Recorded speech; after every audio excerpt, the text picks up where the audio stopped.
For Bulls fans hoping that the Brooklyn Nets that would come in and help the Bulls get Josh Giddey maybe a little bit lower of a number. Seems like the Brooklyn Nets have no plans to sign any players to an offer sheet. How does that affect AK? He's once again going in negotiating against himself. We're going to talk about it all and more on today's Locked On Bulls.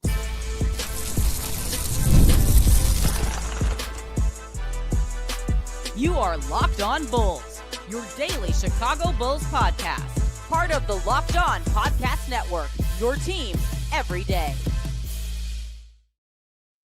Thank you for tuning in to Locked On Bulls, member of the Locked On Podcast Network, where it's your team every single day. That's Pat, the designer, host, and creator of the Windy City Breeze, and host of the Chicago Bears podcast over at ESPN 1000. I'm Hayes, host, creator of Chicago Bulls Central and Chicago Bears Central YouTube pages and podcasts. This episode is brought to you by Monarch Money. Take control over your finances with Monarch Money. Use code LOCKEDONNBA at monarchmoney.com for 50% off your first year.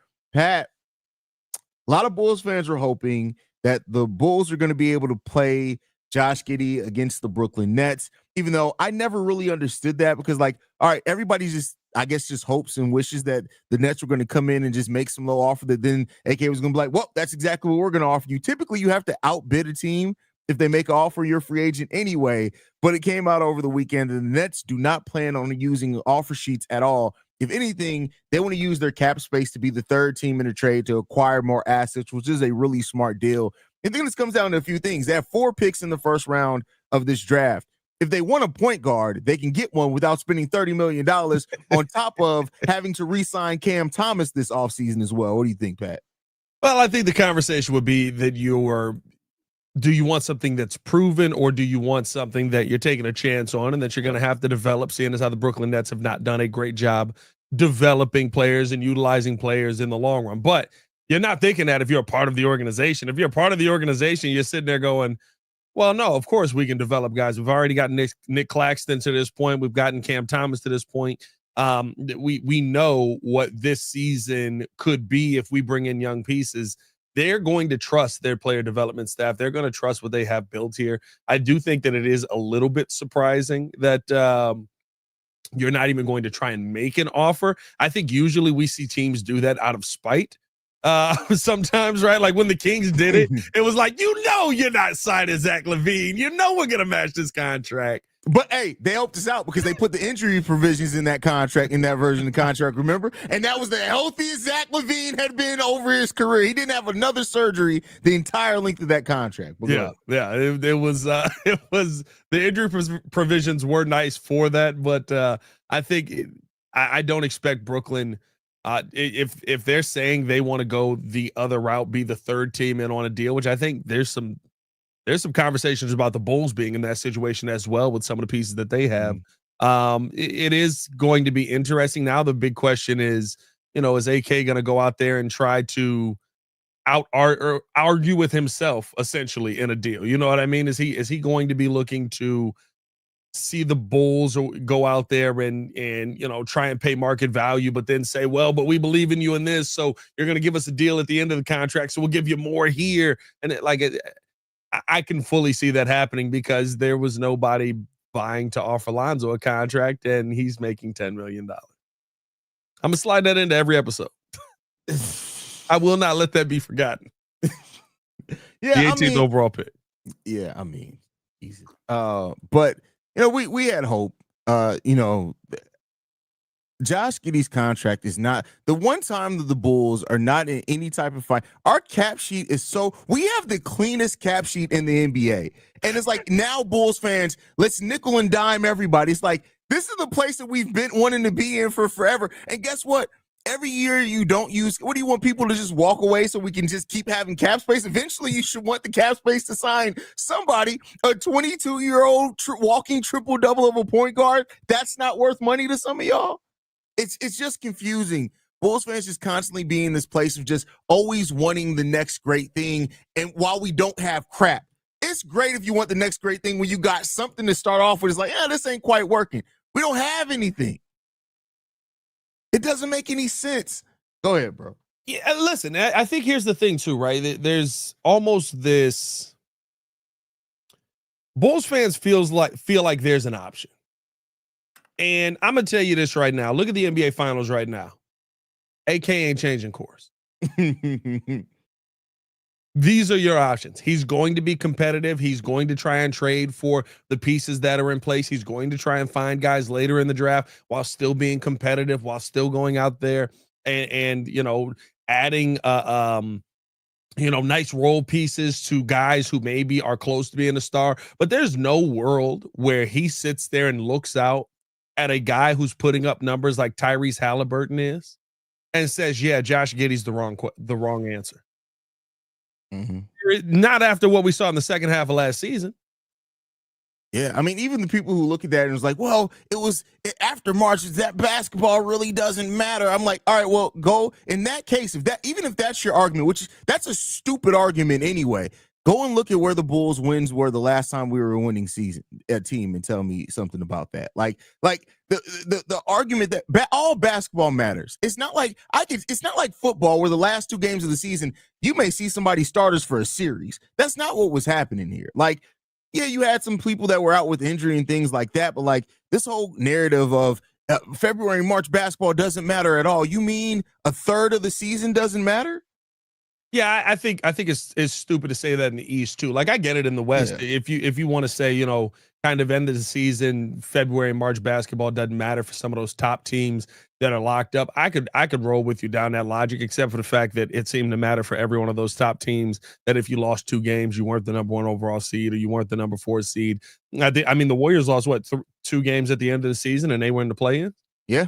I mean, like that, like literally, it was like, look at how the we need to win between Denver, Memphis, Golden State, and a couple of other teams in that Western Conference in February, March, and into April a little bit. Yeah, I've heard that argument multiple times, and honestly, I think it is a unintelligent way to look at the game, especially when that's when you see people playing their toughest and best basketball. Mm-hmm. Like, yeah, by the end of the very last week of the season, our guys sitting players, yeah. But to say that the second half of the season doesn't matter when that's when the Bulls were playing a lot of the teams. I will say, well, a lot of the teams banged up that the Bulls were playing, that were top tier teams. Sure. I'm not sitting here telling you to just believe in the fool's gold and think that everything is going to be perfect. And we were without Ayo, Lonzo, who were always without. Josh Giddey was playing with the injury that whole entire time. It ended up being like basically since like January he was playing with the injury. So like, yeah, everybody's banged up. Guess what? Because you're 4 months into the season of playing basketball. But it is different, right? Like our top teams when we played Denver, they didn't have Jokic. That's a massive difference maker. Yes, that is. But I'm sorry, the Chicago Bulls without Ayo and Lonzo and a banged up Josh Giddey and the Nuggets without Jokic, please tell me who still wins more games in the season. Well, based on the on-off numbers, I'd probably say the Bulls and the Nuggets might be in the running together. They might be in the running. Well, okay, but then you're still saying, okay, they beat a team that then is at their level. Yeah, they did. They did beat a team. Okay, I'll give you that argument.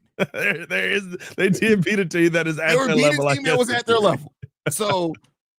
Look, I guess when it comes back down to the Josh Giddey portion of this conversation, like I don't look at his second half stats and think that they're nothing. I think that people look so much at the second half stats, they don't look at the part where every time Zach LaVine wasn't on the floor with Josh Giddey, he was clearly a better basketball player.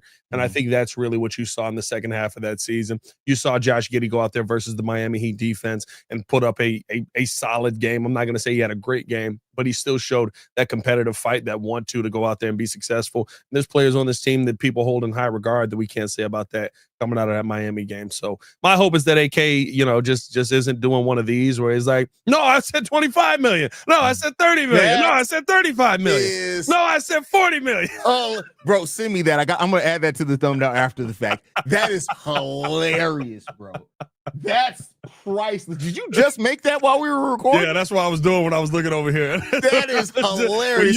You said AK arguing with himself. I thought about that meme where it's like him in the mirror and it's like, you will be good today. No, email that to me as soon as we get done recording. I'm having some fun. That is priceless. Thank you for that, Pat. Thank you for that. You just made a lot of Bulls fans' days. I'm just saying, bro, we already know what he's gonna be on. It's like, I said 30 million. No, you said 35, you son of a. Hey, have you seen Sinners yet? Yeah, you remember the scene when he was with the little girl, and he was like, "No, see, we're negotiating now, so you actually want 50 cents per second." Yeah. That's what yeah. it is. When they was at the store. No, you should say $1. Yeah, you should say $1. I She want was $1. okay. He was like, "No, what are you doing?" Like, yeah, that's AK. You want 30 million? No, what are you talking? You want 35 million, Josh? What are you talking about? Anyway, we're gonna continue talking about, because you know who could help AK with budgeting? That's Monarch Money. We're getting to a message from Monarch Money, and then after that, we're gonna talk a little bit about Ayo Dosunmu. Ever check your bank account and wonder, where did all my money go? I guarantee you, Jerry Reinsdorf has never asked that question. Between dining out, online shopping, and entertainment, it's easy to lose track. That's where Monarch Money comes in. Your personal CFO, giving you full visibility and control over your finances. Monarch Money isn't just a budgeting app. It's a complete financial command center. You can track all your accounts, investments, and spending all in one place, so you stop just managing your money and you can start building wealth. When I started using Monarch, I realized just how much I was spending on my merch purchases, and now I budget smarter and save more and still get my merch. New package coming on the way right now. Instead of juggling multiple apps, you can use Monarch Money to check your finances, track spending, and even long-term goals. Managing money with your partner is smoother than ever as well. You can track shared and personal accounts, set goals, and stay on the same page without the stress. Take control over your finances with Monarch Money. Use code LOCKEDONNBA at monarchmoney.com for 50% off your first year. That's monarchmoney.com, code LOCKEDONNBA for half off your first year. More Locked On Bulls coming up next. You think Jerry Reinsdorf uses Monarch Money? He's like, too much money on the Bulls, not enough on the White Sox. Let's go ahead and fix that. Jerry only opens up Monarch Money after the 4 million clears on a play-in game. It's so accurate. Just to see it. Just look at it. Look at it. Yeah. That's funny as hell. Look at my 4 million. With that said, I want to talk about this. One of the players that hasn't been talked a lot about this offseason, whether it be future plans, like we haven't really talked about him a lot either. I know he finished the season injured. Ayo Dosunmu. Is Ayo Dosunmu being forgotten as far as the Bulls' future plans? Like, when people talk about this team, and not like, even when they talk about future starters, like Ayo played pretty damn good at the three for a little while there. Are we kind of forgetting Ayo Dosunmu and the role that he could have on this Bulls team next year? I don't think we're forgetting him. I think, at least me, I'm at a point of understanding kind of who Ayo is, and I don't expect him to be that much more than that. Now, that doesn't mean that's not an important player. I've said on this podcast multiple times, I think Ayo Dosunmu could fill in that Alex Caruso role tremendously. Say what you want about, who won or who lost the trade. Maybe both teams won the trade. The Oklahoma City Thunder are in the NBA Finals right now because Alex Caruso decided to guard Nikola Jokic. What? Hey, bro, like, I think people don't realize, like, and how important well too. That role of a player, bro, he shot horribly versus Caruso. Like, how important that role of a player is. So it's not to say that there's a lack of importance there. And I do think that that's something that I hope to see develop for Ayo. But two things, right? One, how's he going to bounce back from the injury? We haven't had the best of luck here in Chicago with guards bouncing back from injury, although I don't expect Ayo's to be a long-term thing or something that's going to hinder him, for the rest of his career. But I think you need to see that. And on top of that, while that piece is amazing and it does put you over the top, are you at a point where that piece matters as much? That's why we traded Caruso. And you're about to have to pay that piece. Probably, I'm not going to say a lot of money, but a decent paycheck to stick around, because he took minimal money on the last deal. You would expect him to come out in this year's contract year and look like everything that I just said. Like, I think his mindset is, okay, I got to be the PG off of the bench. Y'all about to get Alex Caruso with his mouth open. And I think it's not even just the point guard. I think he's going to play shooting guard. He's going to play some small forward. He's actually been better on the wing as far as a productivity point offensively. Playing on the wing defensively, it don't matter. You put him out in the game. Like, it started developing that mindset of, I'm whoever you need me to guard. Okay, cool. They're going to have to get by me. And that's what you love to see. That's the Alex Caruso mindset, right? Like, and so I think people forget too, like, much like we talk about with Kobe, Ayo's role has changed every year he's been on this team. Initially, his first year, we didn't even know if he was going to get minutes. He expected to be, heck, Billy Donovan said, I expect him to be in the G League, but they ended up needing him, right? Yeah. The second season, he came in as a starter. That didn't necessarily work out. By the end of that season, he was back on the bench.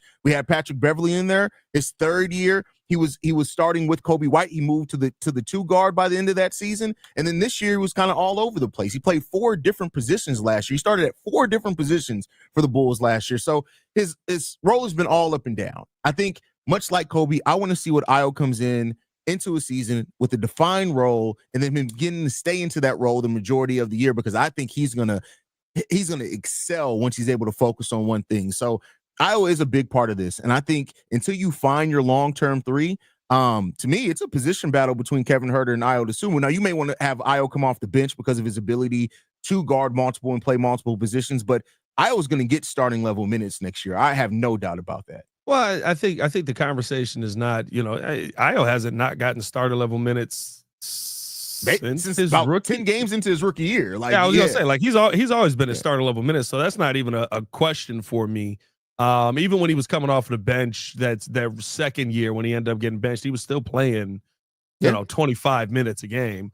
But I think the thing for me with Ayo and where I see success with him on this team is actually the guy who can be in any role, who doesn't have the defined role, look, we need you to guard Nikola Jokic real quick. Marcus Smart thrived in that role for years. And I think that's the thing for me with Ayo, where I see him being more successful, is the defensive versatility. Is, of course, he's got the Captain Carney wingspan, which allows him to guard much bigger people. He's not small. I think people forget he's like 6'6". He's not a small player. And imagine Kobe White, but actually having arms. You know what I mean? And the thing too that I didn't realize until we saw him in person that game, Ayo's built like a tank, bro. Yeah. He's probably down to 2% body fat. No jokes aside, bro. But that's why, to me, it's like, I don't look for Ayo. Like those games where Ayo's putting up 20+ points, I love that. Those games where Ayo's being the defensive stopper, I love that. Those don't have to be the same game for Ayo Dosunmu. And that's the part for me where I don't think that Ayo's being forgotten, but that glue guy often is just like, I'll say this. Ayo is like a good left tackle. Good left tackles you don't think about. That's a really good analogy. When you're a good left tackle, I don't think about you over there. I know you're doing your job. I only think about you when it's like, yo, did you see Trent Williams get absolutely destroyed by Dominique Robinson on 2 plays? Did y'all see that? That was insane. It's the only time we think about you. So I think we're so comfortable with the role that Ayo Dosunmu can come in and play for the Chicago Bulls that I'm not even worried about where he fits in with this team. He's going to fit in wherever they need him to, because that's been his role for 4 years on this team. Yeah. And that's a good point too. Like, you need guys like that on your team. You need people on your squad that just understand their role and they go out and do it. And that has been Ayo Dosunmu. That seems like it's going to continue to be Ayo, and he's going to be able to do anything. I know this is a controversial take from some, and I don't think. Yeah, listen, not a bad comment. That's not bad at all. You think about Deng and what he played. Guard version of Deng is what he said for the podcast. Listen, yeah, guard version of Luol Deng, and even Deng played some 2 early on in his career. He played 2, 3, and 4 before he grew. So, remember that, bro? Remember that was still crazy, bro. That picture, like, I remember that summer where that was literally a topic of conversation a whole summer, because that picture came out. I forgot who he was working with. And they're like, did Deng grow 2 inches? Right, bro. Didn't he go from like 6'6" to 6'10"? Bro, I don't remember. From his rookie year, bro. Deng definitely grew after we drafted him. And then I remember people kept trying to make it that Tyrese Thomas did the same thing. And it was like, yeah, he's still shorter than Deng, and he didn't grow any.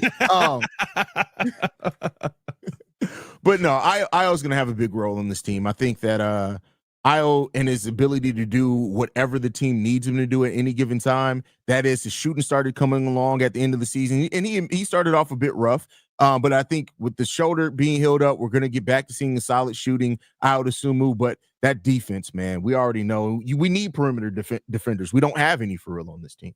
Yeah, no, and I think that's a role that needs to be brought up. I mean, in theory, we have a bunch of them, but they're all dead. A bunch? Who's the bunch? I mean, it's him and Lonzo. Lonzo. I would throw. Well, yeah, I guess it is him and Lonzo. I was gonna say I would throw Javon Carter, but he's also dead.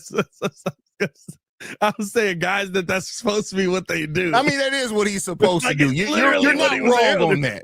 You're not. Patrick Williams is supposed to be a Patrick perimeter Williams. defender. That's what I'm saying, bro. We got a bunch of them, but then they're when all you look dead. at it, like, bro, looking at Patrick Williams' defensive splits is so bad, bro. Like, when you realize that he gave up almost 70% at the rim, and then almost 50% on the how do you give up 50% shooting on the perimeter as a defender?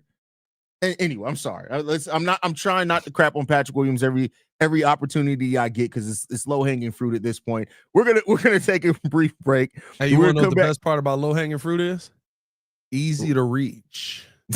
We're gonna talk about Zach LaVine surprisingly giving Jim Boylen a little credit right after this. All right, Pat. So yeah. Zach LaVine being kind of forced. Like, when you go back here, the quotes are gonna read one way, but if you go in and watch Pardon My Take, which is that's what he was on when this happened, you'll quickly realize that he really didn't want to say that, but he didn't want to crap on anybody. But he said this: me and Jim had a funny relationship, but we actually started to understand each other, but it was different. He brought a completely different mentality. He was the assistant coach and then got moved up to head. And he just had to try something different. Him and Fred had completely different personalities. You know what? Jim Boylen has had a lot of success since leaving the Bulls, being assistant coaches. He was on the Pacers. He's on the Pacers now. Yeah, he's in the finals. Team USA. He was another Bull in the final. He was assistant with Team USA as well. He's on that staff. But he was god-awful as a head coach. And some people are just better. And reportedly, he was good as an assistant under Fred. The guys loved him when he was Fred's assistant. And then he took over as a head coach and he started making stupid quotes like, you just got to dig in. And, when you dig in, you find something within yourself and then you could drop 50. He's like, shut up, Jim.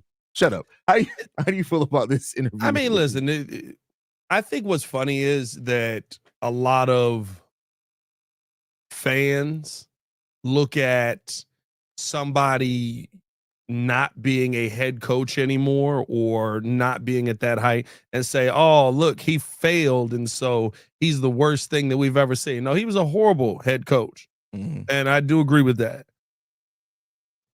That he had to get to the point to get to being a head coach. He did do some backstabbing in this situation, which is why apparently a lot. The knife is still there. But you don't get to that spot without doing all the work to get you to that point. Yeah. You don't get that opportunity without the work to go there. So I'm not going to sit here and say that Jim Boylen was the worst dude that Zach LaVine ever met in his life. What I will say is that as a head coach, what he tried to do to create toughness doesn't work with real basketball. I don't even know if it works on 2K. The punch clock thing has been talked about again. I don't know if you saw Archie Diacono was on a podcast talking about the punch in clock. Yeah. Zach was just talking about it. He was like, it was meant to create this hard work mentality, but it's kind of just laughed at as a joke. Mm-hmm. Because it didn't change anything. It didn't change anything basketball wise. It didn't make the team better. We just walked in, put in a punch clock, and you punched out. And the best part was Zach was like, well, nobody never came to us about any of the times on there. So I don't even know if anybody was checking him.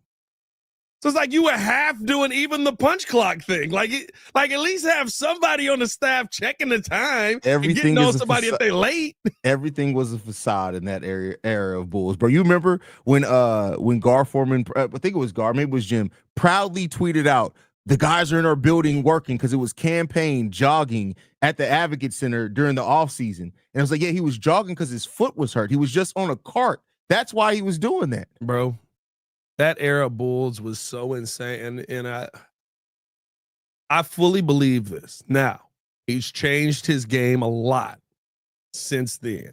Mm-hmm. But when I was at my best and still in shape hooping, I fully believe I could have got 6 buckets on campaign. Campaign in a Bulls jersey is one of the worst basketball players. I've ever seen in my life. I mean, and shout out, he's gone on, like you said, he's gone on and improved. He was a different player now. Can't do nothing with him now. But bro, Campaign looked like a deer in the headlights with everything. He looked worse than Marcus Teague at sometimes, bro. Bro, I don't even know what to say about how Campaign looked on the court, bro. Like, I went to a game. I'll never forget this. He was warming up, and maybe this was the drill. Maybe the goal was to miss, which could have been an actual goal under the Bulls back then. I watched this man miss every mid-range jump shot that he took. And when I tell you I'm not exaggerating on every mid-range shot, he was going through like the workout, going left, going right, driving to the bucket, 2-dribble pull-up. Every single mid-range shot he took, I fully believe I could have gave Chicago Bulls version of Campaign at least 6 buckets in my heyday. Now I couldn't do nothing with him. I can't do nothing with him, but that was why. I think he's also not in his heyday anymore, Pat. You could still probably. I might be able to get him again. You might be able to get him buckets. Let me get back on this court. Down. Yeah. Hey, I'm telling you, bro. The basketball keep calling me like the Green Goblin mask. Hey, no, you need to get ready for that flag football game. The Windy City Breeze versus Chi-Town Sports Central. We need to get that together. We could raise some money for that. People keep asking about that. My G. I will. We're gonna do that this summer. I'm gonna tell you this right now. Over under on pulled hamstrings. Oh, bro! By the end of the game, we're all gonna be on the sideline with a pulled hamstring, bro. Every single one of us, bro. Bro, C-Dub, Drew, and Joel are down immediately. Kev and Joel are gonna be the first 2 down, bro. They gonna be the first 2 down, bro. Bro, do you remember in what was the Adam Sandler movie? Was it Grown Ups? Wasn't it Grown Ups? Where they were playing the basketball game, they all went back home. They playing the basketball game, and like Kevin James is over there, and him and the other fat dude are just like, "Want to pull a hamstring?" Yeah, that's gonna be Kev and Joel immediately in the flag football game. They're all-time quarterback. Bro, look at Shay's comment. It's time to go. We're done. We're done. Better communication skills than Jim Boylen.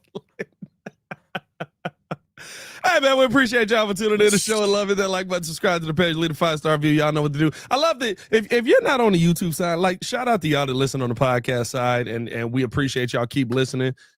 But, man, on the YouTube side, you get to see Shay's comments that we can't say because they will absolutely get us taken off of the air.